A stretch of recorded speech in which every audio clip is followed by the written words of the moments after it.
Hi, Nicole. Thank you very much, and welcome to The Beat. I'm Ari Melber. Tonight we're reporting on the international chaos that defines Trump's January, the president repeatedly threatening a once unthinkable step, attacking our European allies or invading Greenland, all so that the U.S. might take that country by force, something you may recall from recent Putin foreign policy.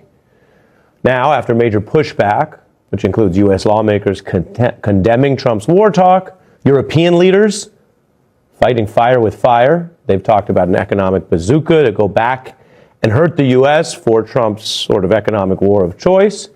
And then the mounting tremors in the financial markets this week, the biggest stock drop in months, which then rebounded today. With all this going down, Trump is backing off. He says he's taking military action off the table as he arrived and then spoke and at times ranted at foreign leaders and bankers at the Davos summit in Switzerland. All of this leading to backtracking that international outlets call a climb down from his threats. So it's a lot. And this reflects a common Trump dynamic. The bluster, the sweeping claims, the threats to use basically unilateral, unreviewable powers that any president has, but few have used like this. And that obviously requires people and countries to react only after much effort, which might have been spent on other things, and market jitters and the rest I just mentioned, only after all that to try to just get Trump to stop doing the thing that so many people think is damaging. In this case, getting him to retract, trim, or outright surrender this threat of a war with Europe that most Americans are like, are you serious? Now on tariffs, they call this whole dance taco. Trump always chickens out. The Greenland fight comes with fresh concerns about not only Trump's policies, right, which is a fancy word for starting a war. And does anyone in this country want him to start that war or threaten to start that war? And how long would Americans really sit by and support an invasion or war with allied European countries? That's the policy. But I can tell you tonight, we are seeing fresh concerns about Trump's temperament, his acumen, and his mental acuity. And I am reporting this for you, so I will report on what is driving these concerns, how Trump is acting, as well as who we're hearing this from. Sometimes it's blind quotes, people who don't want to be quoted because they don't want the retaliation this administration so often dishes out. Internationally, there are concerns about 3 more years of this and how to manage it. And there are people who've seen Trump up close and in private. His first-term White House lawyer, Ty Cobb, making a bunch of headlines today for news that he shared last night, so that sort of broke on the beat. Mr. Cobb sharing with us his view of what he sees as his former boss, Donald Trump's cognitive decline. I think there's been a significant decline. You know, he's always been driven by narcissism, but I think the dementia and the cognitive decline are, palpable, as do many experts, including many physicians. I don't think there's anybody outside of the United States who believes that Trump is sane. Outside the United States is the audience Trump engaged with today. Mr. Cobb saying that last night. As we all knew, the president was headed for a high-stakes summit amidst all of this Greenland talk. And Trump had an odd outing today, even for him. He clearly confused Greenland and Iceland repeatedly. That drew notice and concern from independent observers about his acuity, as well as more broadly, the ongoing, apparently impulsive, volatile, and disinhibited behavior. Now, let's be clear. This doesn't happen in a vacuum, no matter what people think of Donald Trump, his policies, or these recent threats for war. We have a particular political system in America, and for many reasons, it favors incumbents and seniority. Officials in both parties in this country have been seen living up all the way to their demise and dying in office. That's true from the courts to the Congress. World is going on. President Trump spent 90 minutes insulting our allies, mocking their negotiating skills, calling them weak, bullying them with American tariffs, telling them their countries couldn't exist without the United States, even using the tired and old insult that they'd all be speaking German if it wasn't for us. A line that was funny, coming from James Gandolfini playing a cartoonish American general in the fantastic British satire In the Loop back in 2009. Great movie, by the way. But but it is now rather a cringe line when it comes from the actual American president in Switzerland in 2026. He also confused Greenland with Iceland and demanded he be given it, misrepresenting history while denigrating Danish soldiers in World War II. And yet, as the former ambassador to the EU, Anthony Gardner, told Sky News, European leaders still appear to be bending over backwards to accommodate President Trump. In fact, President Trump is now claiming that he's gotten a deal. We haven't seen any confirmation of that or any details of any deal or the framework of what it is. But here's what he posted to Truth Social a moment ago, based on a very productive meeting that I have had with the Secretary General of NATO, Mark Rutte.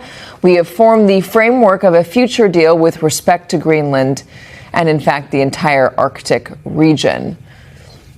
Is that an off-ramp? Lots of folks predicted some version of taco, including Governor Gavin Newsom, who was in the crowd during President Trump's speech. You could see him right there laughing at times.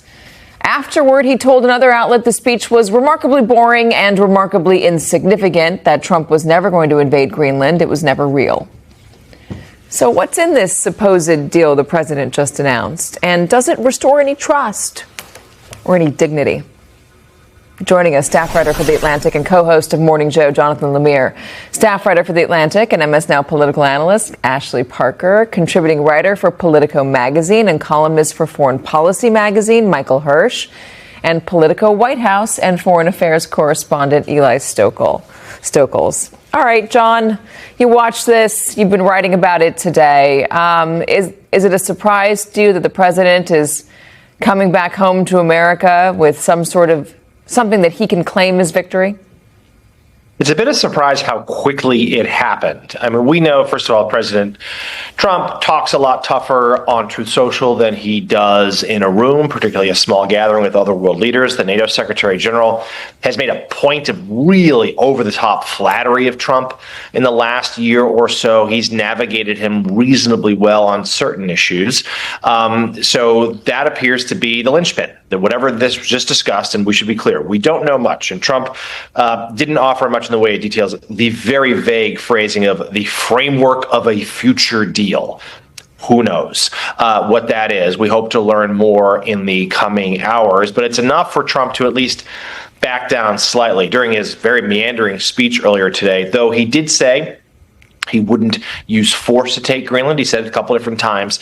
But every time he did, it was couched with braggadocio about how strong the U.S. military is. It had vague threats, pretty menacing threats towards Canada, to NATO allies who wouldn't say yes to Trump's request to get Greenland. So it didn't leave many people reassured. This meeting, this with the NATO Secretary General and the resulting Truth Social post probably will help once we learn more about the deal.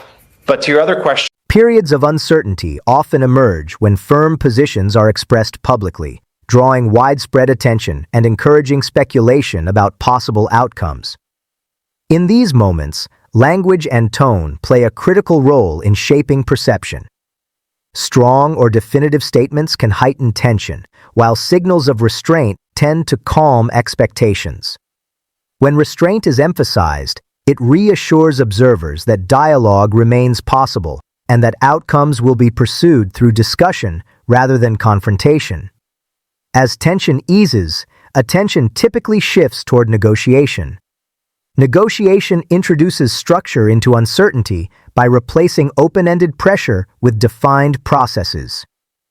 Frameworks for discussion help participants understand what is being explored, how conversations will proceed, and what boundaries exist.